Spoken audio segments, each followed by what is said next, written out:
Hi there. Hello again, friends. Welcome to the Living in Faith Everyday podcast, the Life Podcast. We're on the back straight now in our series I've entitled 66 Books, 66 short podcasts that give a brief overview of the 66 books of our Bible. Today we've reached the book of James, the book of handling the trials of life.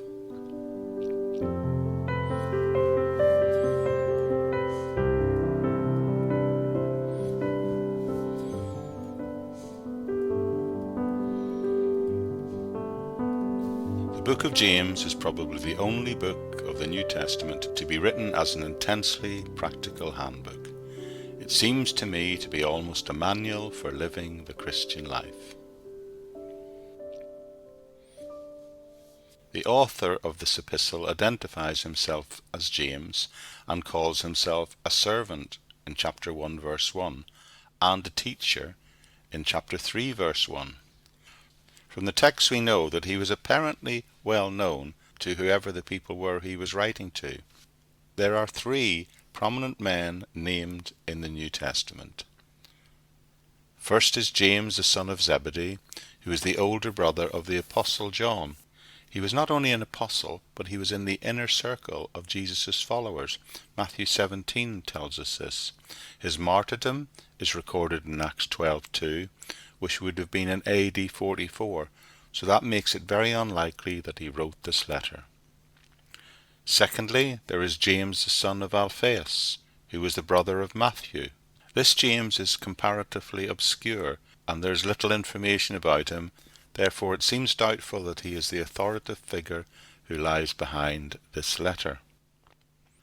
Then there is James the son of Joseph, who is the half-brother of Jesus Christ. Matthew 13:55 identifies that as such. At first we know from John 7 that he didn't believe, but then later we find out in 1 Corinthians chapter 15 verse 7 that the Lord appeared to him and he became a believer. That is also documented in Acts 1:14, and he would go on to become one of the main leaders of the church at Jerusalem. That's testified for us in Acts and Galatians. Many believe that James, the half-brother of Jesus Christ, best fits the evidence as the author of the Epistle of James, and the reasons given for that are fourfold. Firstly, there was no title given to him, indicating that he held a situation that would have been well known to his readers. It was written to scattered Jewish Christians. Now James, the half-brother of Jesus, as I said, was leader of the Jerusalem church, and when those believers became scattered, it seems most likely that he would be the one to write to any dispersed ex-members. Thirdly, Bible experts will tell you that the vocabulary of this book resembles closely the vocabulary of James's speech in Acts 15:14. And finally, historians and church tradition frequently say that James, the half-brother of Jesus, was the author of this book. The book of James was possibly the first New Testament letter to be written. As I said earlier, James was the most prominent leader in the Jerusalem church. We know that from Acts and Galatians. Although most of the Jews in the Jerusalem church still held to their former belief and customs to some extent, James was not in bondage to the law. He constantly encouraged his fellow Jews to be more tolerant of others. The common people respected him for his sincere faith and called him James the Just, and he also had the nickname of Camel Knees, referring to how much time he spent on his knees in prayer. So the recipients were the Jewish Christians, but James knew the letter was intended to be widely circulated, not just sent to one specific local church, but to Jewish Christians in general. That's why the book is addressed in its opening to the 12 tribes which are scattered abroad. This is most likely a reference to the Jewish Christians who were scattered far and wide because of the persecution in Acts 14.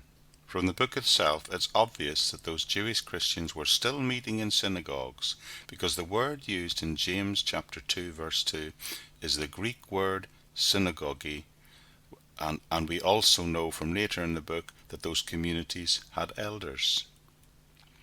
So the message. Well, the message of the book is how to deal with the trials of life. James begins with that subject at the very beginning of the book in chapter 1 verse 2 and ends with it near the close in chapter 5 verse 13. The message is the proper way to respond to the trials of life is to trust God and learn from them by being swift to hear, that is to be quickly heed the word of God, but be slow to speak and slow to anger. And that's James chapter 1:19. Many have suggested that the literary structure of this book follow a series of sermons, and in a sense can be summarized in that verse I've just read for you. Many divide the book into 4 main sections.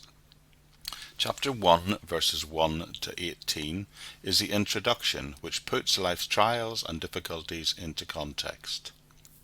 Section 2 runs from chapter 1:19 to 2:26, which helps us put our belief into practice.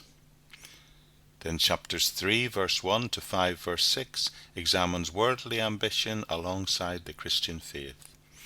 And in the closing section in chapter 5 verse 7 to the end of that chapter, it talks about the need for unity and for patience and for prayer.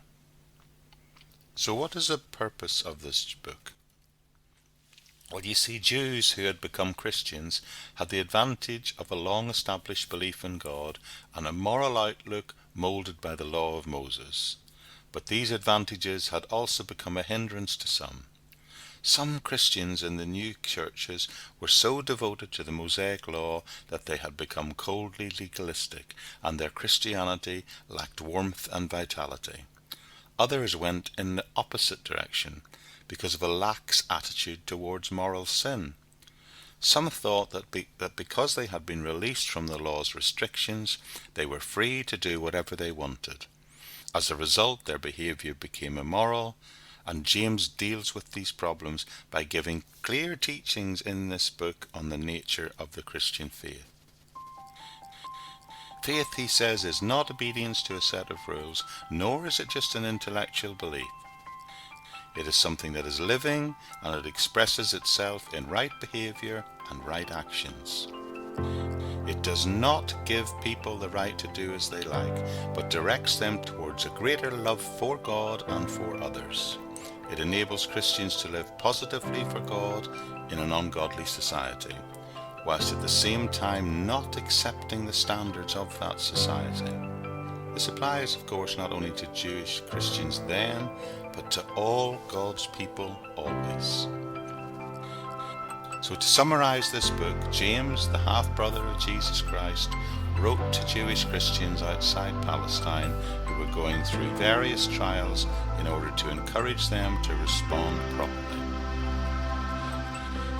In the midst of a trial, we are taught you have to trust in God and be swift to obey His word, and to be slow to speak and slow to get angry if you wish to obtain the maximum spiritual maturity that God desires to give you.